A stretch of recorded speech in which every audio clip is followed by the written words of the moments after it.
¿qué tenemos que hacer? Pues conocer, saber qué es lo que está sucediendo. No nos podemos ir con las medias tintas y que tengamos una versión solamente. Tenemos que conocer los temas de qué es lo que está sucediendo con la aprobación de esta Ley General del Servicio Profesional Docente. Así que, ¿qué les parece que nos vamos a la Cámara de Diputados Federal, ¿no? Agradecemos mucho al diputado Jorge Sotomayor Chávez, él es secretario de la Comisión del Distrito Federal en la Cámara de Diputados, el que nos tome la llamada. Señor diputado, muchas gracias. ¿Qué tal, Eduardo? Con el gusto de saludarte a ti y al auditorio. Agradecerte infinitamente porque sé que no son momentos muy fáciles, que están muy ocupados viendo todos estos temas, pero quisiera que nos contaras un poco. ¿Cómo se está dando esta ley? ¿Cuál es la importancia de esta ley y por qué tanto traqueteo? Mira, esta ley es fundamental para el futuro de México, es fundamental para el futuro de la educación.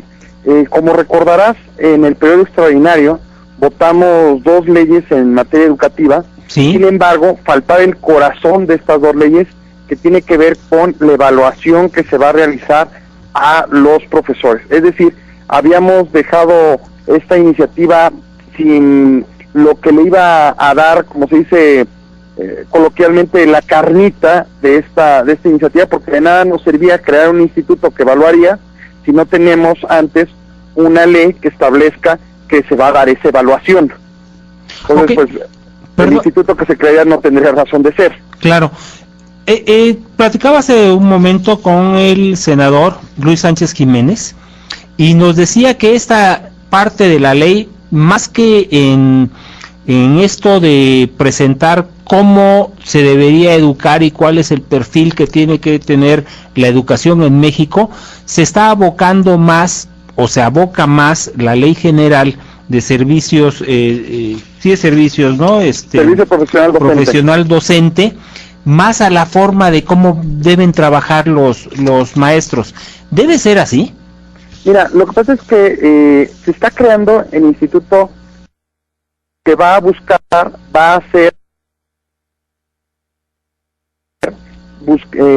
establecer las mejores prácticas de cómo es que se debe realizar la educación en México. Es la que establecerá cuáles serán las directrices de los perfiles de los profesores, cuáles materias son las que deben entrar, estarán decidiendo qué tendrá que integrar los libros de texto gratuito, etcétera.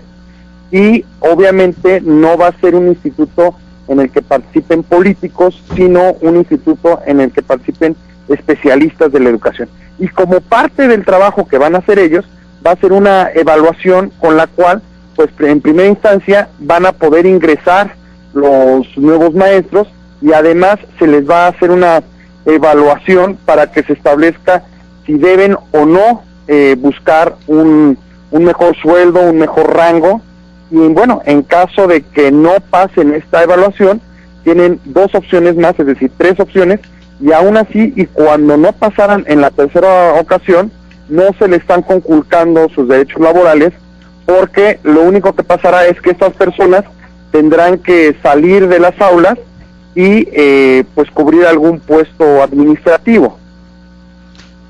¿Consideras que estas reformas que se están aprobando, que seguramente se va a aprobar en el Senado y se publique, entre en efecto, qué efectos va a propiciar y van a ser a corto o largo plazo? Yo creo que van a ser a mediano plazo, porque obviamente, ayer lo decía el secretario de Educación, van a pasar alrededor de 10 años para que la mitad de la planilla de profesores se vea renovada. Uh-huh. Entonces, pues bueno, lo tenemos que hacer ahorita, creo que es algo que ya urgía que se hiciera. Desafortunadamente no es como cualquier ley, no es un resultado que al otro día de la publicación veamos su resultado, máxime que esta ley va a entrar en vigor en 2 años, entonces se están haciendo los preparativos para que esto se dé. Pero perdón, diputado, que vamos a tener 2 años de marchas y de plantones y de romper vidrios y de hacer cosas, ¿por qué no entra de una vez en que entra y se hace efectiva de una vez la ley? Bueno, mira, esa respuesta no te la sé dar porque no depende del Poder Legislativo el que se hagan las marchas y las manifestaciones, claro, sino es directamente una atribución del jefe de gobierno, quien pues ha tenido en estas últimas semanas unas declaraciones muy desafortunadas, donde pide tolerancia para los maestros que no han tenido tolerancia con la población. Es como un violador, ¿no? Que agarre una muchachita y la viola y llegue el policía y diga, hay que tenerle tolerancia porque tiene necesidades que le pide el cuerpo, ¿no? O sea, no es posible que una autoridad nos venga a plantear ese tipo de cosas. ¿No habrá posibilidad de que ustedes, desde el legislativo, generen una ley donde a los funcionarios públicos se les sancione y penalmente por no cumplir con su obligación? De hecho ya existe la ley, se llama responsabilidad de servidores públicos. Incluso sabemos que cuando un funcionario no cumple con la ley, se le puede enjuiciar y establecer sanciones administrativas y sanciones penales. Sí existe eso. El problema es que, por ejemplo, en el Distrito Federal sabemos que la Comisión de Derechos Humanos del DF la tiene cooptada el jefe de gobierno. Sabemos que pues se han hecho declaraciones, por ejemplo, el día de ayer se capturaron a 21 muchachos que estaban manifestándose. Y con el cambio de la ley que hicieron en el DF, pues los tuvieron que soltar, exactamente, ¿no? Pero lo más triste fue la declaración que se hizo por parte del gobierno del Distrito Federal. Se dijo, estas personas van a salir con fianza. Y bueno, yo me pregunto, ¿qué no tiene que haber una investigación previa? Y después de eso, el Ministerio Público es el que determina si alcanzan fianza o no. Sí, no, por lo menos que los hubieran detenido las 72 horas que marca la ley, ¿no? Exactamente, tiene que pasar ese tiempo, se tiene que hacer la averiguación previa y entonces ya después se puede determinar eso, pero no puedes aventarte una declaración de ese nivel a las pocas horas de que detuviste a estas personas.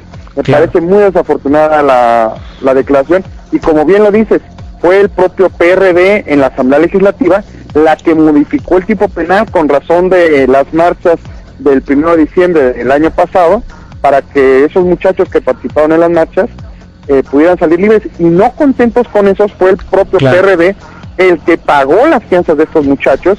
Lo mismo se repitió con la conmemoración del Halconazo y probablemente suceda lo mismo ahora con el 1 de septiembre. Pues te agradezco infinitamente, nos tenemos que ir porque la guillotina llegó. Te invito a que participes aquí en esta mesa y podamos hablar más a fondo de estos temas, por favor, señor diputado. Muchas gracias.